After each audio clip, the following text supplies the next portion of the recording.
Alrighty, guys, I'm Morthadon, and we are back for My Hero Academia Season 4, Episode 16, I believe. Sorry if I got that wrong. I just looked it up, too, and then I forgot. I'm pretty sure it's 16. I'm pretty sure 15 was the last one. But yeah, guys, so I guess last episode we had kind of a what is everybody up to now and where is the story going sort of episode. We had a new intro that I watched and a new outro. They were very cool, very different. We might be getting some like school festival kind of stuff, like cultural stuff, like high schools do in Japan and stuff like that. So we might see some of that. The ending had some possible flashback stuff to characters in school and stuff like that, so that'll be pretty cool. And then the episode had a lot to it. It actually touched on a lot of different bases, and a lot of them I forgot to talk about in the discussion, but I'm not going to talk too much about it here. But basically, it seems like we're most likely jumping into, not Togiyami, what the hell, Todoroki and Bakugo finishing up their provisional licensing, or they're just having a class that's going to be tougher than normal, according to the teacher dude, and then a conversation between All Might and Endeavor. And that stuff will probably be happening this episode. It'll be cool if maybe they finish up their provisional licenses, get on the same page as everybody else, so we can have the whole class together, back on track and back, trying to get things back to normal. So, yeah, guys, really looking forward to what happens this episode. So let's jump into it and see how it goes down.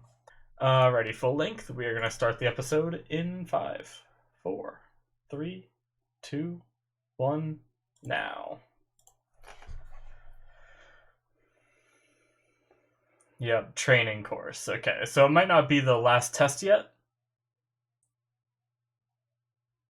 And yeah, a little bit of recap on these people showing up. I didn't talk about Cammy in my discussion. That's something I did forget, so that's something interesting.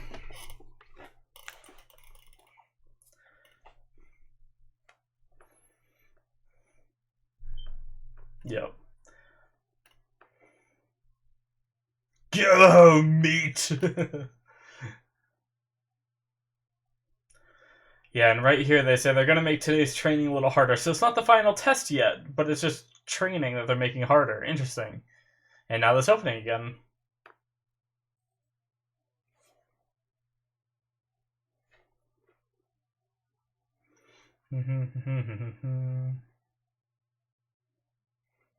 Trying to spot stuff I didn't see before.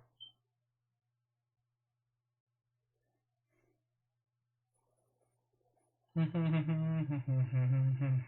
very interested in how much is going to focus on Jiro, because that's pretty cool. She's in the intro a lot with her music stuff.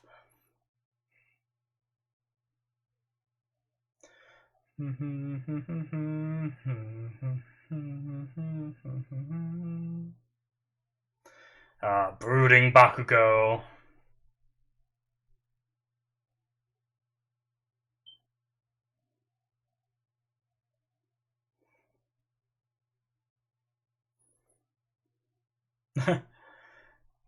I never really think about it much, but Jiro's earphones are kind of like a little like gross when she's running and you see him like flopping around, sorta. This reminds me of the people that have like really loose earlobes because they used to have them like gauged and then they took them out, so they're just like wobbly and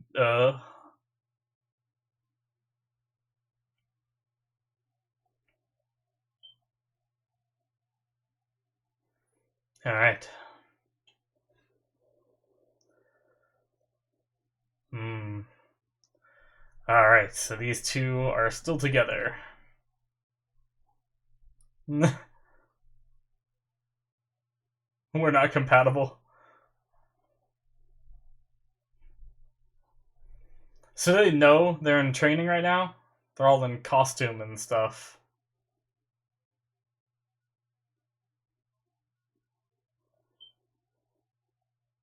Okay, they're talking about it now. Okay. Scared of falling asleep. This seems kind of bad.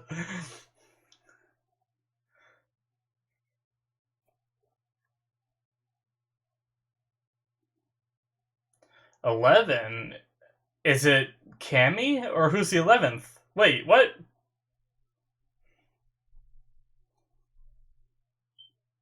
Oh, God. God damn it, Endeavor.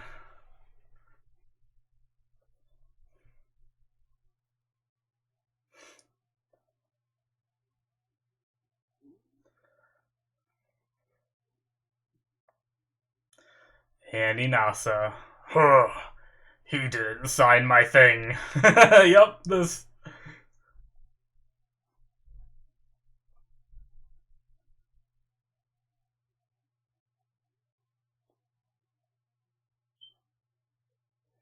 It's All Might!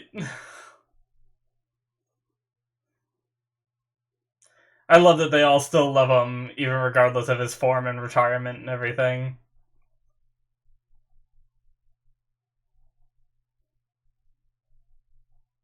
Okay, so Cammy is the new addition. Okay.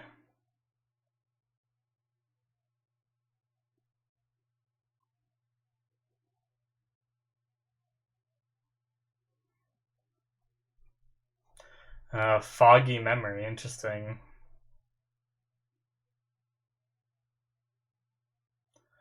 Interesting. Wait, so does she not even remember being like getting her blood taken? Oh, I have to go reread that after this.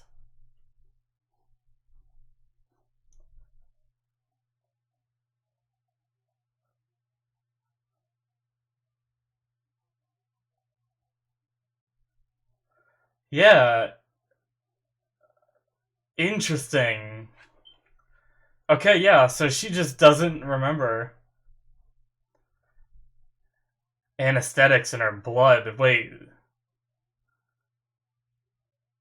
so they knocked her out with drugs, took her blood, imitated her, and then came back, and she's just like, wow, I slept for 4 days, that's it?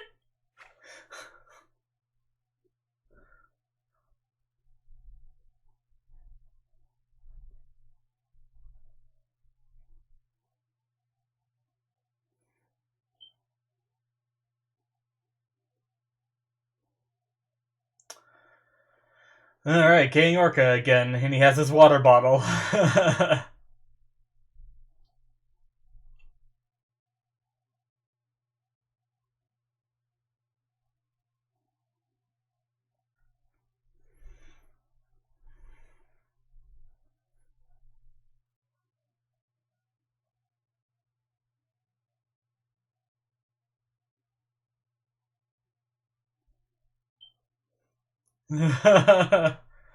You gobby fish turds, oh my god.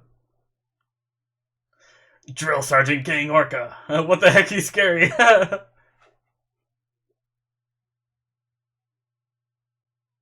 Disciplinary action. I had to spit, I'm sorry.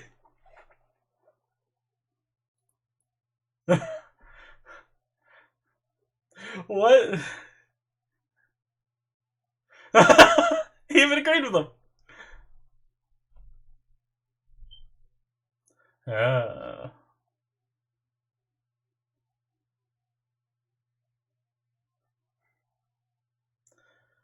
um, Cammy's in that section too. Interesting.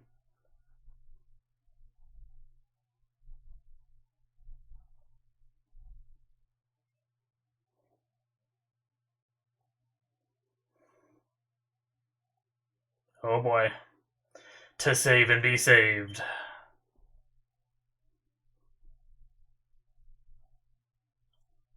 Oh my god. What is this? Oh no! Wow, a real hero! Win those kids' hearts. Oh no, Bakugo is so screwed. that one kind of looks like Bakugo with its angry sharp teeth mode whenever he gets yelling.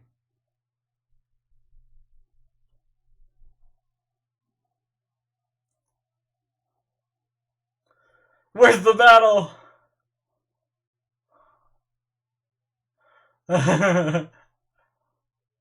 Hmm. That one called them bomb.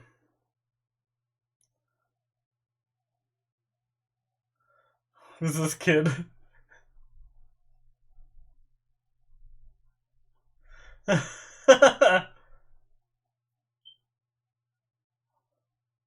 Is this a wee wee? This is not a wee wee. Boring. Whoa! Did that kid just use his quirk? Or did he just knock him over and that's the dust flying up? Are they allowed to use their quirks, the little kids?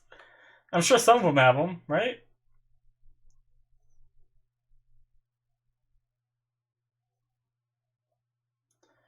Inasa, you should be good at this. Why am I like part of this group? Cammy, so confused. Exception, okay.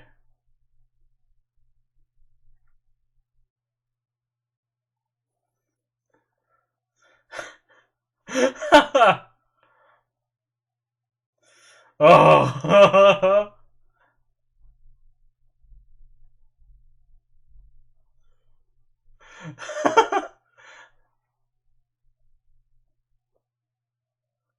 that poor teacher. They're rebellious. Watch our. I wonder if our heroes will whip them into shape. That'd be kind of cool if they do. Hmm. Interesting. I kind of like this test. It's so different.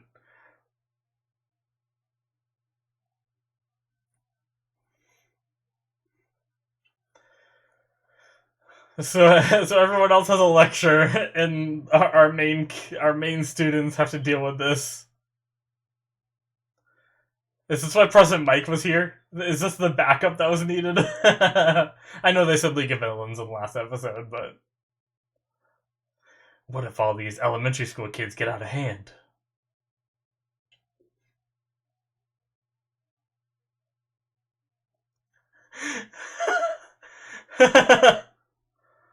Background music and live reporting. Without them, there's a soul.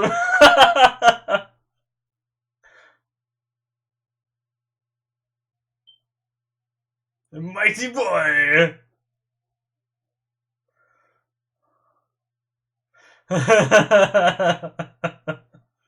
This is a fun episode. Wonton woman, what?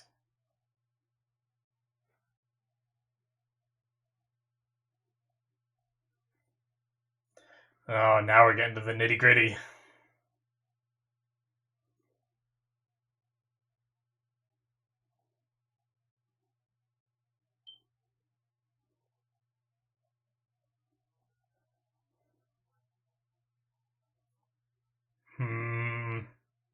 Endeavor's noticing that he isn't good enough.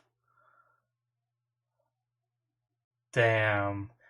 People just aren't as scared of Endeavor as they were All Might.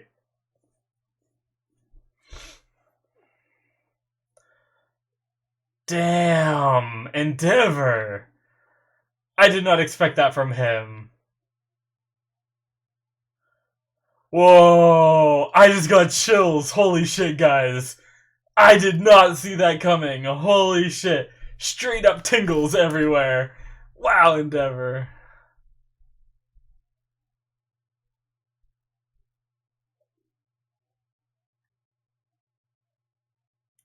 I took them off because it'd be dangerous. Oh.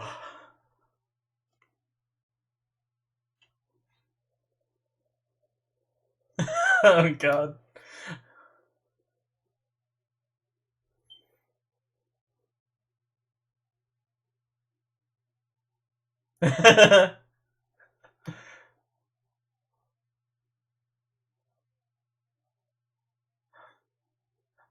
He has a microphone.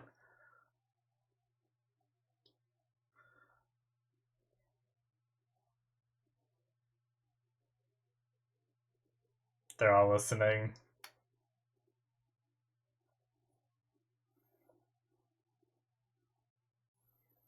Hmm.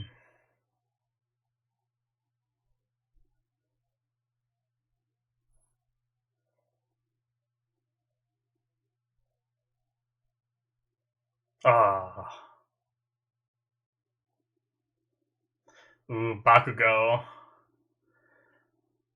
I think Bakugo has the ability, if he really tried, to actually reach these kids. I think. Oh, the music.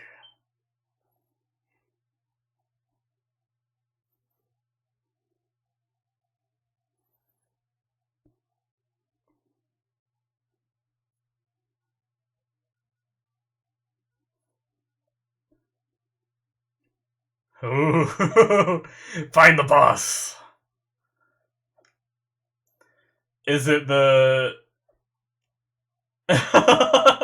Okay, I'm not with you anymore, Bakugo. Is it the kid with like the comb over hair that was leaning against the wall acting all cool? The teacher, I just realized, she's like,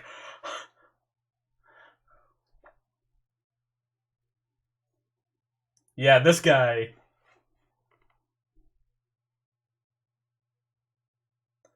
Is he the boss, potentially?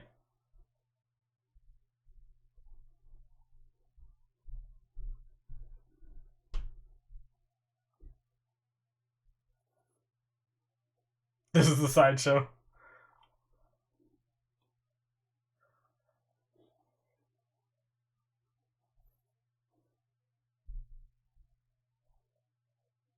Oh, I'm super strong.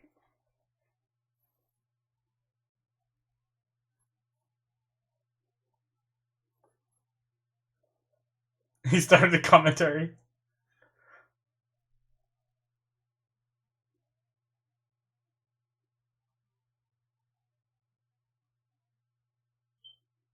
Yeah.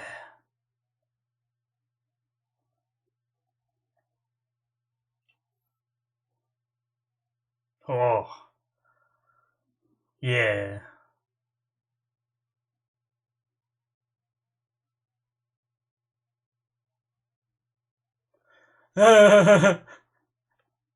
Oh, wrecked.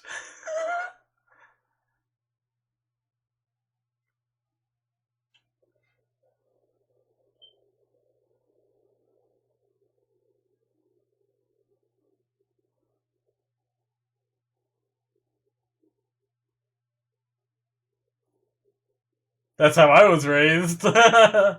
Well, that says a lot.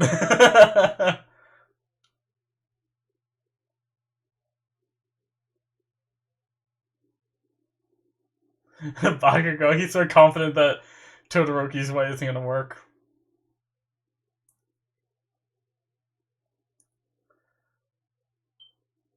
Uh,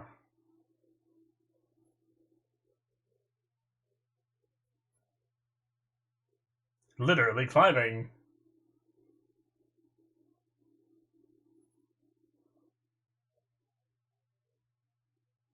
Nice symbolism there. If only All Might was up there.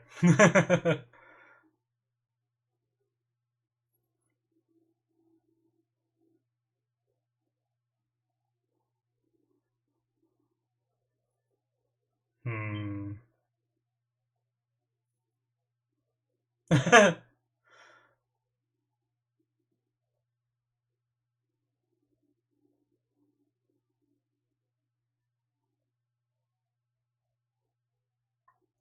Oh, back when he wanted to create it, yeah.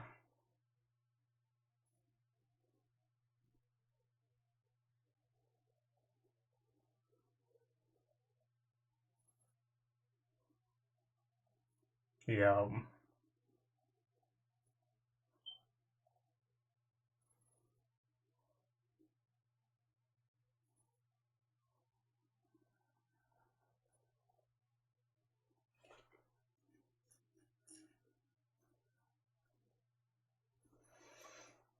Yeah. Oh, Night Eye. Rest in peace.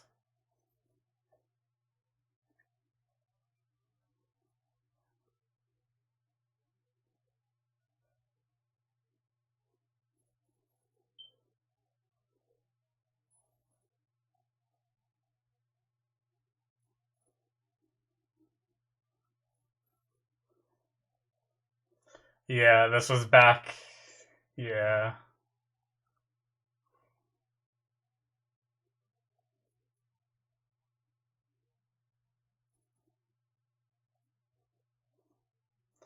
Yeah, they talk about him way different.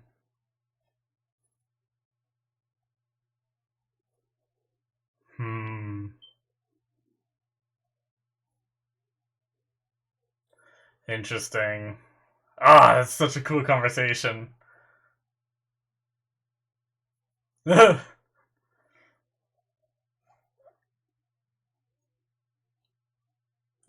god.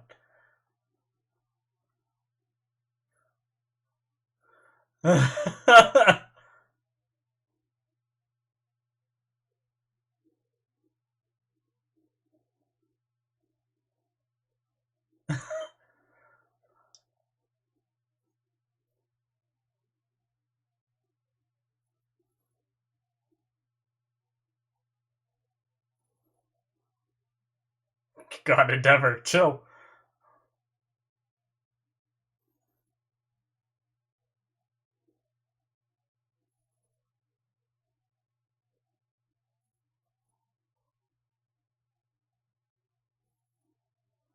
He's gonna just tell him the whole life story? A character introduction page? Boring. Oh no! Nice fight! Oh my god, this episode.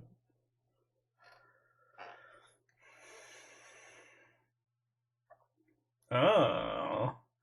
Respect the power over the person? Maybe.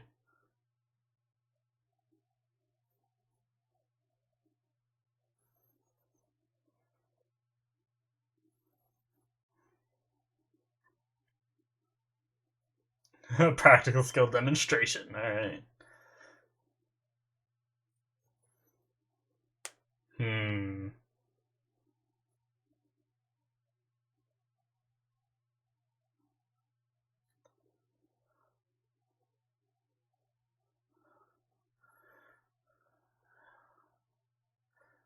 Uh.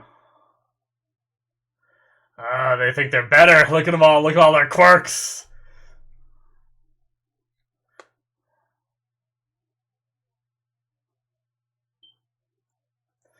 They're gonna have to kick their butts. This friggin' evil kid. He's gotta be the boss, right?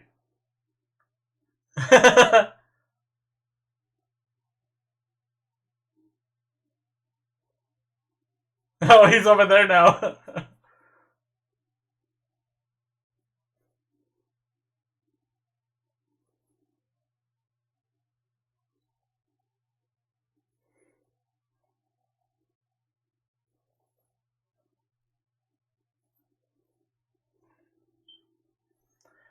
Yeah, I mean, it is kind of true what he's saying.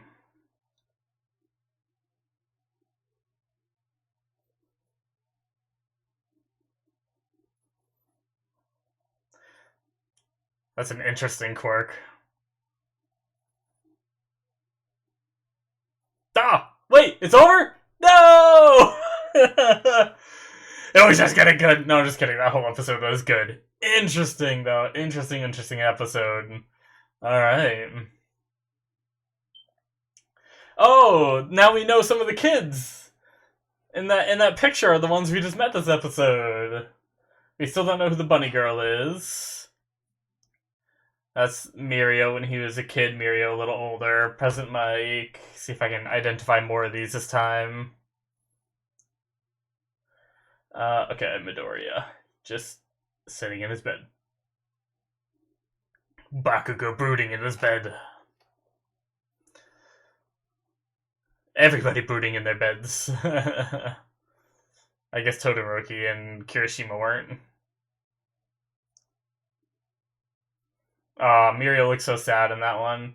Yeah, so we have a bunch of kids that I don't know in the top corner, and then there's Toga, and then there's more people on the left that I'm not sure. Oh, yeah, I think it's more of Endeavor's kids.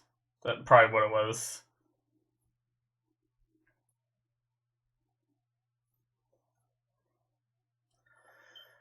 All right.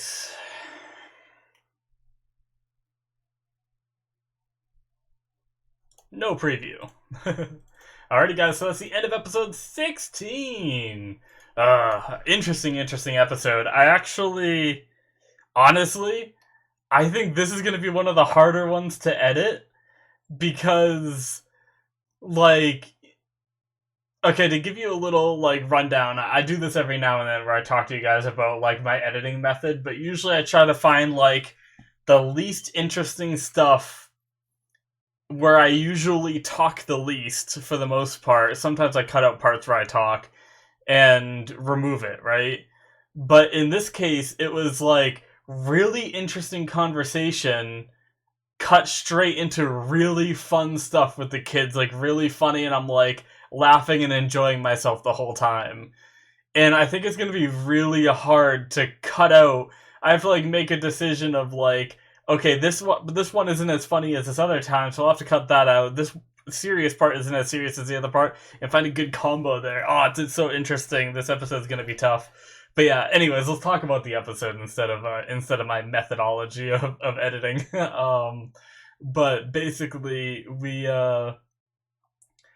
we got, I guess we'll address it in like two halves. We'll address the serious conversation and the kid stuff. We'll address the kid stuff first because I don't have as much to say about that. But basically, the kid stuff was really funny, you know, because we have a bunch of people who, some of them are good, I'd say, or could be good at dealing with kids.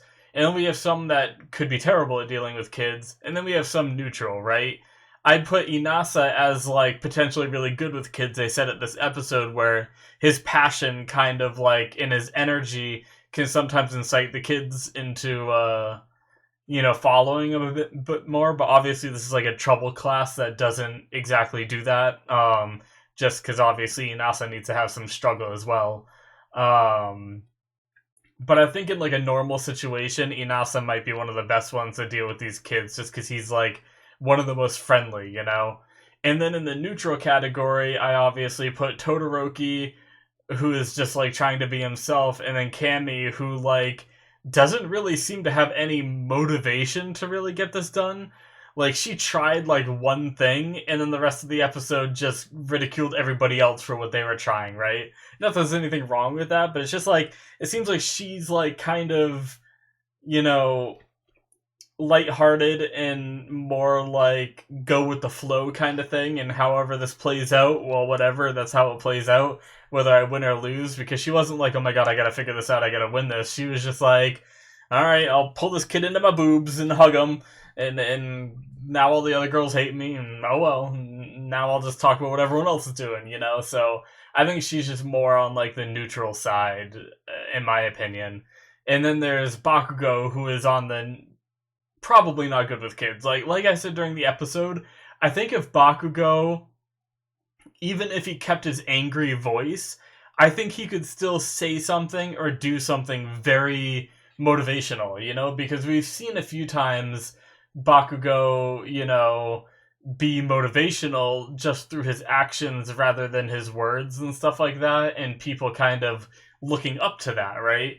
So I think he could be that, but the problem is he needs to kind of get over himself a little bit, and you know, even I'm curious what he really would have done, because they always over exaggerate what Bakugo does, right? Like whenever they say like I'm gonna kill you, whenever he says that, obviously he doesn't really mean he's gonna kill you, right? Or whenever he throws, you know, Deku and says die, he doesn't actually want Deku to die. That's just something he says. So kind of the stuff he said this episode to find the boss and beat him up, and it showed like the little image of them throwing stones at him while he's like hanging. I don't think that's like an accurate representation of what Bakugo really wanted. I think that's just another overreaction from the show of what we think of Bakugo as this like angry, aggressive character, but still wants to be a hero kind of thing. I'm really curious what Bakugo's plan would be, what like how he would implement it once he like took down the boss, and they kind of are going with the fighting because I guess essentially the root of the problem here is that the kids think they're stronger than the heroes, and they haven't had anyone show them that they're wrong. But kind of like what Meathead said, Meatball Guy, I can't remember his name,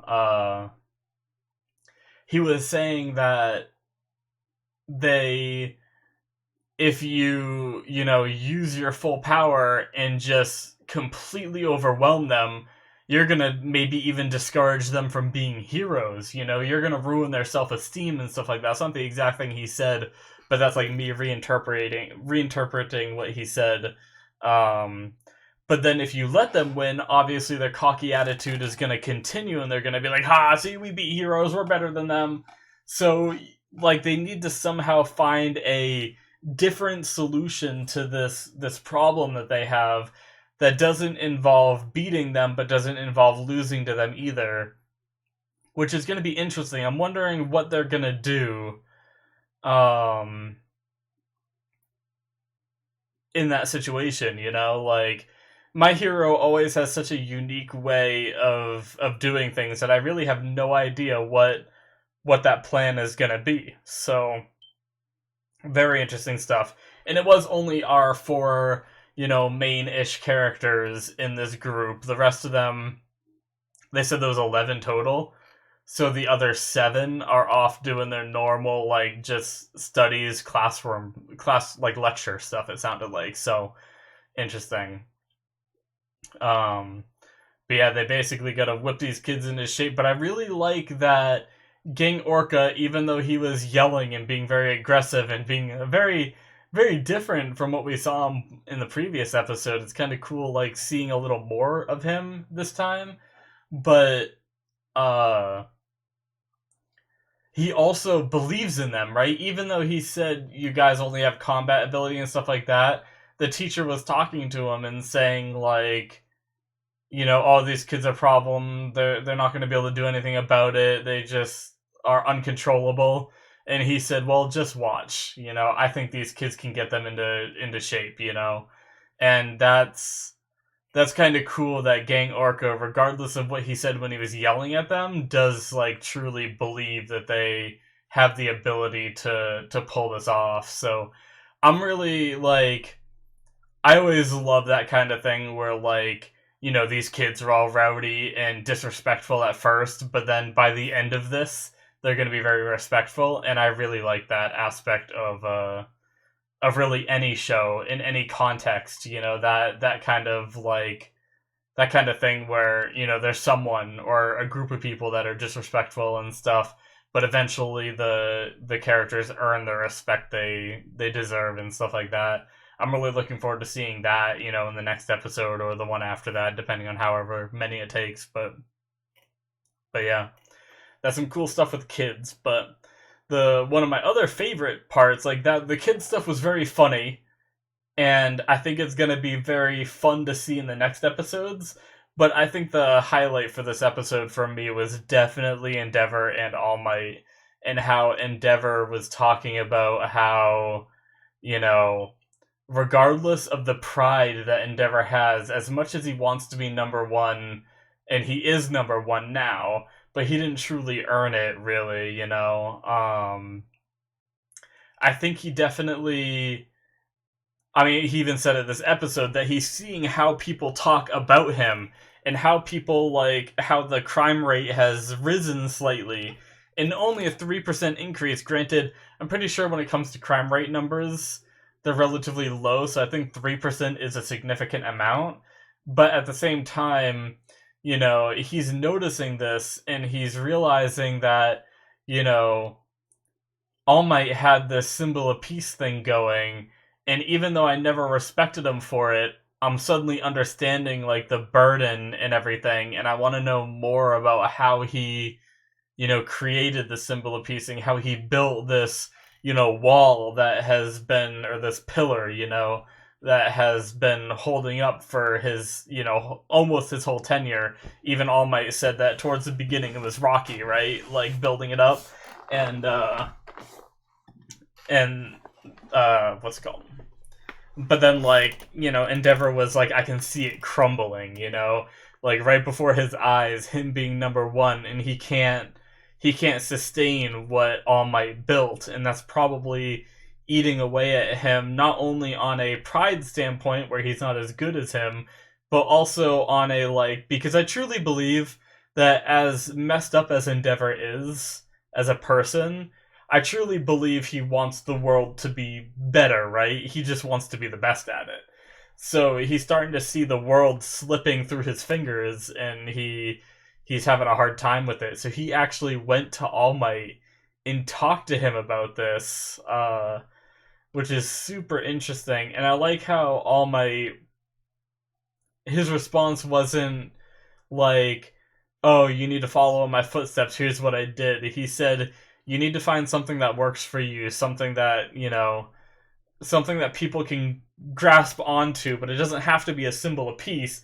It can be something that you create and you form in your own image that people can, grab onto and believe in and hope and, and all of that."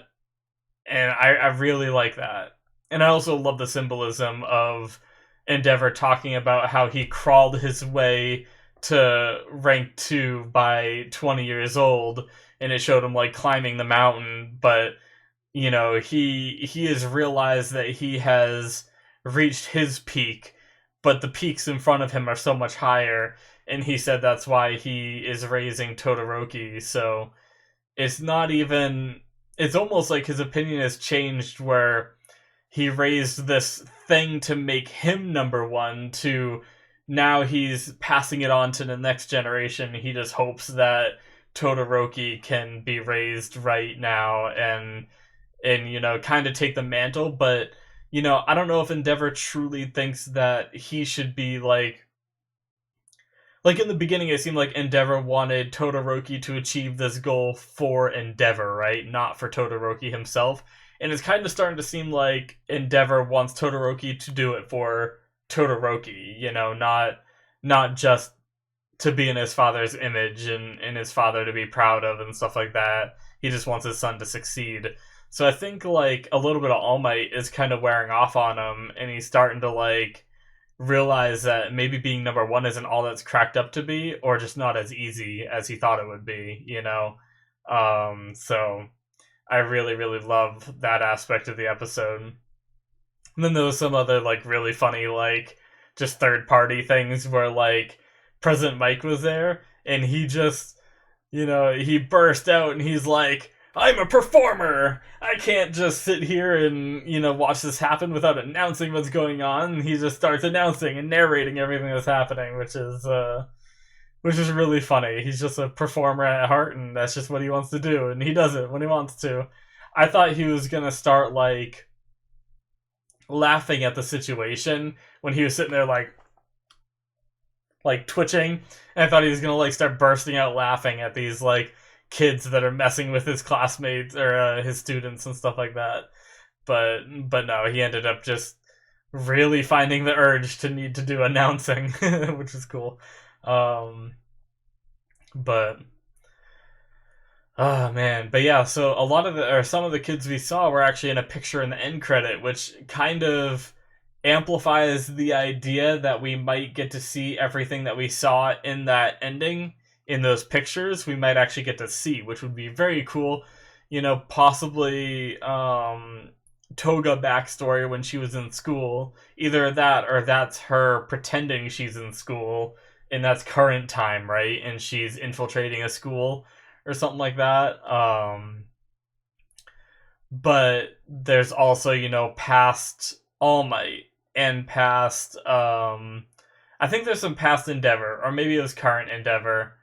I'm not sure, but a lot of the stuff with Todoroki's brothers and sisters, it looked like. And then also President Mike and Aizawa stuff too. So I'm very interested to see if we're going to get that stuff. I talked about that last episode, but now that we have, confirmation that one of the pictures is actually something in an episode, that means the rest might be. So that's exciting. But yeah, I mean, was there? Okay, yeah. I do want to talk about Cammy for a little bit. It's very interesting. I got corrected. I was going to go back and read it, but I did get corrected during the episode, and so I don't need to now. She is so carefree that she slept for 4 days because apparently she was drugged to go to sleep, I'm guessing, and I'm assuming, had her captured, where they took the amount of blood that Toga needed to pull off her, get in, get out kind of situation that they did, and then released her. I guess it's a good thing they didn't kill her, but because they said the doctors found anesthetic in her blood, so I think that means that they did, put her to sleep, take the blood, Toga did her thing, and they returned her to her bed or something because she didn't wake up in a strange place because she would have said something about that. And she just thought she slept for 4 days because she's just this carefree person, I guess. It's just like, oh, I must have slept that long, I guess, which is like crazy. But, it seems like other people are very suspicious. They're catching on that someone else was there and stuff like that. So that's very interesting. But apparently, either Cammy didn't know at the time, or they still haven't told her because she's carefree and maybe they think she doesn't need to know. But it didn't seem like she was aware of the fact that this happened to her, right? Like, this is something other than her sleeping for 4 days. That she was captured, put to sleep, blood was taken from her, someone imitated her and stuff like that. It didn't seem like she was aware of that. So I wonder why, if the meat guy was talking to, I believe, their teacher, their homeroom teacher possibly, about this, why did they not tell her? That seems like something very personal and something that she should know about, right? Like, even if it doesn't affect her in any kind of positive way, even if it's a negative, I would still want to know if someone drugged me and had me passed out for 4 days and had my blood and could copy me. They could still have some of her blood and they could still copy her. So I don't know. It's just an interesting situation, it seems like, unless all of that was flashback. I can't remember now if all of that stuff was flashback and now she might know, but she still seemed kind of oblivious even throughout this whole episode. So I don't know. But it's interesting, very, very interesting. I just wanted to touch on that before we ended it here. But I think that pretty much sums up most of what I have to say. I'm looking forward to seeing how our heroes deal with these kids, how they neutralize them without, essentially winning or losing if they go by what Meat said and finding that third option. So I'm very much looking forward to that. And also, I'm not sure if the conversation between Endeavor and All Might is done, but I wouldn't be totally against seeing more of that. So yeah, guys, I think that's it from me. I think I've talked about most of what I want to talk about. I may have missed one or two things here or there, but yeah. Thank you so much for watching, and I will see you guys in the next one. Don't forget to hit that subscribe button. I almost forgot this part. Don't forget to hit the subscribe button. Also, check out my Patreon. Links in the description. You can get all kinds of benefits there, and I appreciate all the support. Yeah, guys, once again, thank you for watching, and I'll see you guys in the next one. Bye-bye.